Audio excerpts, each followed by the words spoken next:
신형 드레일러 같은 경우에는 빗드레일러도 많은 발전이 있었다고 하죠. 지금 3점 그룹셋에 카루가 포함인데, 자, 제일 중요하게 아마 보실 부분들이, 자, 오늘 해볼 컨텐츠는 신형 뉴스램 레드가 새롭게 발표가 됐습니다. 그래서 주문을 했어요. 지금 타시는 분들이 3점 셋을 구매를 많이 원하시는 부분들이 있어서 일단 저희는 3점 셋을 주문을 해서 제 눈앞에 3점 그룹 셋이 지금 박스로 준비가 되어 있고, 사실 이 작업은 제 생각에는 구형 스램 레드를 사용 중이시거나 혹은 기존의 스램을 계속 갖고 계셨던 분들이 주문을 하셔서 3점 셋 업그레이드, 업글 킷이라고 하죠. 업그레이드 하는 것을 좀 보실 수가 있는데, 실상 구매하기는 예전에 비해서는 그렇게 많이 어려운 것 같지는 않습니다. 하지만 지금도 여전히 그룹셋 같은 경우에 올해 지금 수입되는 물량이 그렇게 많지 않은 것 같긴 하더라고요. 그래서 일단 수입사 측에다 문의를 해보면 현재 국내에 들어와 있는 세트가 한 100세트 정도, 그러니까 이게 GLen코 수입인데 유튜버 따라쟁이 너구리님한테 한 세트를 1세트로 해서 판매를 했던 걸로 알고 있고, GLen코에서 그 나머지 이제 9세트 정도 그 뭐 테스트 바이크나 이제 선수 스폰이나 뭐 이런 취지로 사용을 한다고 해서, 그렇게 해서 90세트를 전국에 있는 각 지역의 대리점에게 뿌렸습니다. 그래서 운 좋게도 하나를 받았고, 이거는 받자마자 바로 출고되는 모델이다 보니까 디테일링하게 사실 보여드릴 수는 없지만 그래도 세팅이 어떻게 되어 있는지 그런 거 좀 보여드릴 거고, 실제로 레버 사이즈가 많이들 궁금해 하실 거예요. 일단은 한번 보여드리고, 실제로 소비자분들이 이제 구매를 고려하셔야 되는 대상에 대해서 그거 좀 설명드리고, 자전거에 이식을 하는 그런 모습까지 전체적으로 영상에다가 한번 담아보도록 하겠습니다. 23년도 상반기에 1, 2월 달에 벌써 이미 프로 펠로톤에서 돌고 있었거든요. 근데 갑자기 스램에서 출시를 미루겠다 해서 1년이 조금 미뤄진 상태에서 새롭게 출시를 한 거고, 제 생각에는 아무래도 4년 주기다, 5년 주기다, 이거는 크게 의미는 없고, 손익분기점이라고 하잖아요. 금형과 몰드를 생산해 놓은 상태에서 예를 들어서 2회 더 쓰면 그 부분에 있어서 조금 더 이득이지 않았을까. 그래서 이미 레드 신형 그룹셋이 새로 나온다라고 했을 때 아마 자전거 좀 타시고 자전거 소식이 좀 빠르신 분들은 이미 전부 다 알고 계셨을 거예요. 그래서 이 레드에 대해서 이미 알 사람들 다 알고 있었지 않았나 라는 얘기를 좀 해보고, 박스를 한번 좀 살펴보면 예전 박스에 비해서 굉장히 좀 간소화가 많이 됐습니다. 그리고 사이즈가 위에서 아래로 정사각형에 가까운 사이즈로 이렇게 구성이 되어 있고, 레터링으로 볼드한 채로 이렇게 써져 있고, 그리고 스램 간결하게 이렇게 써져 있습니다. 이 레드 그룹셋이 예전에는 8년 전 뭐 이 정도만 해도 레드 그룹셋이라는 거는 레드다 프로 펠로톤에 그렇게 홍보를 했었어요. 요즘엔 실버 색상으로 출시를 하곤 합니다. 그리고 박스 측면부 보시면 여기 이제 바뀌어져 있는 그래픽을 넣어놓은 것 같아요. 아무래도 환경 규제 때문에 예전에 박스는 굉장히 웅장하고 내가 이 한 600만 원어치에 대한 값어치를 하는 거구나 이렇게 좀 판단을 하셨으면, 요즘에는 환경 규제로 인해서 박스도 볼지라고 하나요? 이런 박스로 만들어져 있고 친환경적인 박스로 생산을 했다고 봐주시면 좋을 것 같고, 진짜 박스를 열어보면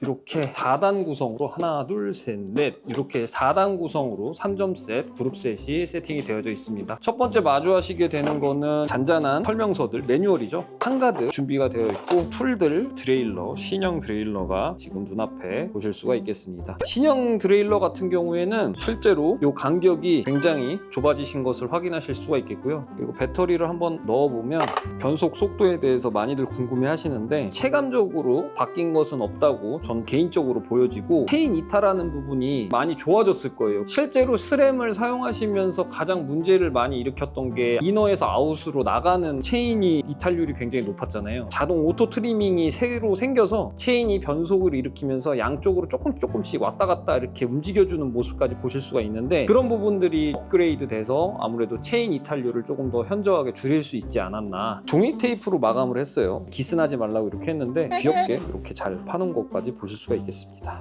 그리고 많이들 지금 궁금해하실 해머헤드사의 카루라는 신형 속도계가 지금 3점 그룹셋에 카루가 포함인데, 이거는 제가 실제로 여러 번 열어보고 테스트를 해봤는데 굉장히 괜찮은 것 같아요. 가민과 와우에서 볼 수 없었던 엄청난 해상력. 가민 솔직히 말씀드리면 현 업계에서 가장 높은 인프라를 구성하고 있지만 정말 안타까운 거는 해상력이 많이 떨어지는 부분이 있잖아요. 이 카루라는 속도계가 사이즈도 굉장히 커졌고 지금 이제 가동되는 있는 모습을 좀 보실 수가 있는데, 일단 디스플레이의 해상력에서는 그 어떤 브랜드에서 나오는 속도계에 그냥 완전히 좀 표현이 그렇지만 뺨 싸다고 때릴 정도로 굉장히 좋습니다. 인스타그램에서 올린 건데 이걸 가지고 뭐 G프트를 돌리는 그런 모습까지도 봤는데, 아직 제가 사용을 제대로 해본 적이 없고, 이건 조금 제가 공부를 해서 나중에 따로 영상을 찍어서 올리면 참 좋을 것 같다라는 생각을 좀 해보면서, 그냥 일단은 디스플레이가 어떻게 돌아간다, 그냥 이런 인터페이스나 이런 것들이 어떻게 된다, 이 정도만 좀 보여드릴 수 있을 것 같아요. 이게 좀 배터리 이슈가 있나 봐요. 배터리가 좀 빨리 단다. 아무래도 해상도가 높음으로써 그런 부분은 조금 아쉽지 않을까라는 생각을 하는데, 터치감이 일반 휴대폰만큼 굉장히 부드럽습니다. 사용하시는 데 있어서 나쁘지 않지 않을까. 2층에는 대망의 뒷드레일러도 많은 발전이 있었다고 하죠. 제가 봤을 때 스램 레드 요번 컨셉이 기존의 전기형과 후기형을 나눈다라는 거에 가장 큰 거는, 제 생각에 레드는 좀 경량화에 힘을 많이 쓴 것 같아요. 네, 무게를 좀 줄이고자 구멍을 냈고, 전반적으로 마감이나 디테일링이 많이 좋아진 것 같아요. 그리고 풀리 사이즈가 예전에는 이게 같은 사이즈였는데 이제는 조금 더 큰 게 들어가 있는 것을 눈으로 보실 수가 있겠고, 역시 스램이다 할 정도로 굉장히 좀 잘 만들었어요. 트레일러에 업그레이드가 되면서 전기형 후기형 나뉘면서 얘가 이제 36T까지 지원을 합니다. 근데 실상 36T까지 쓰실 분들이 많지 않으실 거예요. 왜냐면 스램 같은 경우에는 기어비가 워낙 좋다 보니까 실제로 사용하시는 분들이 36T를 선택하셔서 사용을 하시지 않지 않을까라는 좀 판단을 하고, 기존에 있던 33T, 기존에 없었던 30T라는 그 T수가 새로 나왔는데 생각보다 기어비가 되게 촘촘하고 뒤에 마지막 두 가지가 바뀌어 있는 건데, 어쨌든 그 기어비에 있어서는 굉장히 좀 이점을 갖지 않을까라는 생각을 해보고 있습니다. 그룹셋 3점에 포함되어 있는 것 중에 로터가 좀 포함이 되어 있습니다. 디스크 로터가 새로운 디자인으로 새롭게 출시가 됐습니다. 기존에 있던 로터보다는 열을 배출을 할 수 있게끔 설계가 새롭게 되지 않았나. 실상 로터 같은 경우에 가장 많이 바꾸시는 이유 중에 하나가 경량 때문에 많이 선택을 하시는데, 그 부분에 있어서는 약간 좀 부족한 게 아닌가라는 생각을 좀 해보고 있습니다. 조금 아쉽기는 해요. 스펙 나오고 막 이랬을 때 뭐 디자인적인 부분에 있어서는 굉장히 괜찮다 이렇게 판단을 했지만, 실제로 무게가 많은 경량화를 이루지는 않았던 걸로 확인이 되고 있습니다. 랑링이 기본 제공이 되네요. 예전에는 랑링이 기본 제공이 안 됐었는데 스램 랑링이 새롭게 디자인 되신 것을 보실 수가 있겠습니다. 구성품에서는 이 랑링이 들어간 거는 생각보다 신경을 많이 썼구나, 이런 생각을 좀 해보고 있습니다.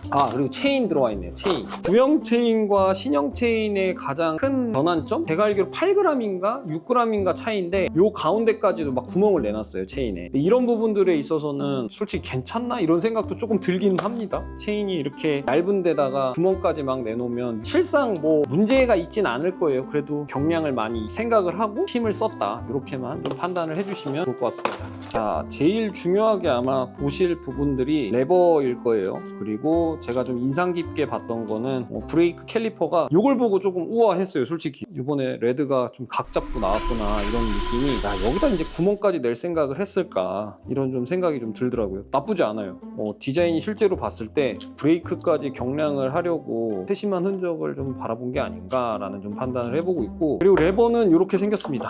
레버는 이 정면에서 바라봤을 때에는 이렇게 바깥쪽으로 그립이 빠져 있는 것을 좀 보실 수가 있겠고, 아무래도 이 버튼 클릭감을 위해서 이렇게 빠져 있는 것이 아닌가라는 생각을 좀 해보고, 이 부분에는 브레이크 간격을 좀 조절해주는 나사로 들어가 있다고 보시면 될 것 같고, 여기 보시면 버튼을 양쪽 키 이제 보너스 버튼이라고 이야기를 하시는데, 저희가 그냥 부르기 쉽게 이제 뭐 펑션 키라고 이렇게 얘기를 하긴 하는데, 이 부분에 양쪽에 버튼이 들어가 있고, 얘를 변속으로 할지 아니면 이제 가민이나 뭐 햄머헤드를 페이지를 바꾸거나 뭐 이럴 때 쓰는 용도로 있다고 봐주시면 될 것 같고, 이 버튼은 누르는 클릭감이 시마노만큼 이렇게 직관적이진 않아요. 하지만 뭐 못 누를 정도는 아니다. 사실 시마노는 위에 있잖아요. 이 위에 있는데, 스램은 이 옆에 위치하는 게 또 이점이 많을 거예요. 실상 레버를 잡을 때, 요즘 파지할 때는 대세가 아무래도 이제 레버를 꺾어 있고 그 상태에서 이제 변속을 바로 직관적으로 해주기를 원하잖아요, 일반 라이더들이. 근데 여기도 괜찮지만 여기는 좀 안정감이 있으면 이 부분은 그냥 굉장히 좀 빠르게 카운팅을 할 수 있지 않을까.